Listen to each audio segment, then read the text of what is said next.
Nous sommes avec, évidemment,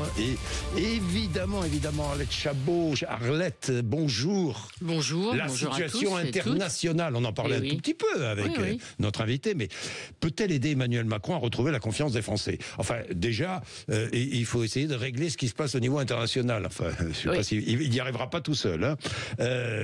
Il part aux États-Unis. Il est en train de s'activer. Sur la scène internationale. Finalement, il laisse à François Bayrou tout ce qui est franco-français. Ben oui, la question est simple. Que fait un président quand il est privé du pouvoir du quotidien? Et c'est vrai que c'est François Bayrou qui est en charge du quotidien. Eh bien, le président de la République peut s'inventer de grandes causes, par exemple la rénovation du Louvre, s'intéresser aux défis du 21e siècle, l'intelligence artificielle. C'est ce qu'il a fait en organisant un sommet à Paris. Et puis, surtout s'investir à fond dans ce qui est sa fonction, c'est-à-dire son domaine réservé et donc l'international. Vous avez presque oublié déjà la conférence sur la Syrie, c'était la semaine dernière.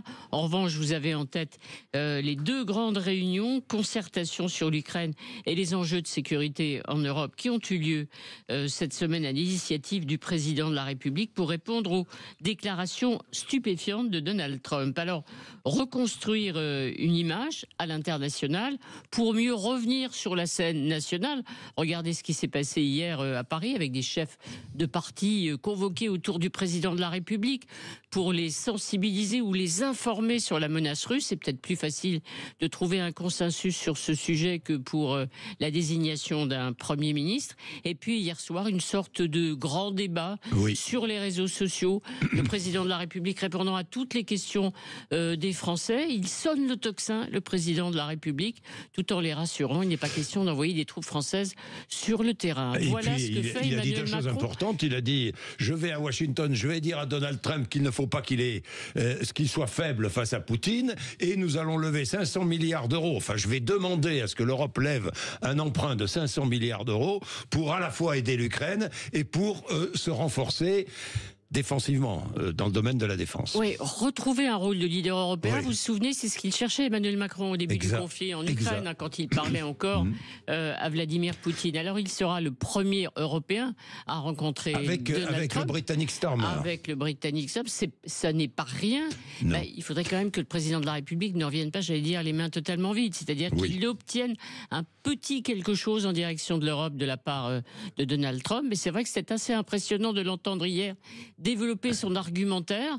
Les Américains ont dû entendre effectivement ce que dira Emmanuel Macron à Donald Trump.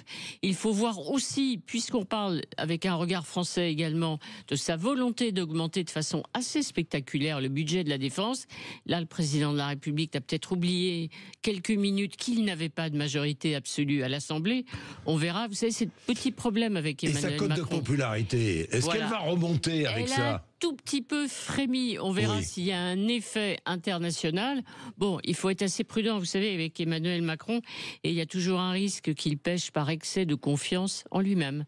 Oui, c'est très vrai. Arlette Chabot, on vous retrouve tout à l'heure. Évidemment, Manon Aubry sera mon invité. Manon Aubry, qui est députée européenne LFI. Est-ce qu'elle partage tous les tweets de son ami Rima Hassan, Manon Aubry? Et puis j'ai d'autres questions à lui poser sur l'Ukraine, sur Trump, sur Poutine, sur la France, sur l'engagement de l'Europe. Beaucoup de questions. Il est 7h52.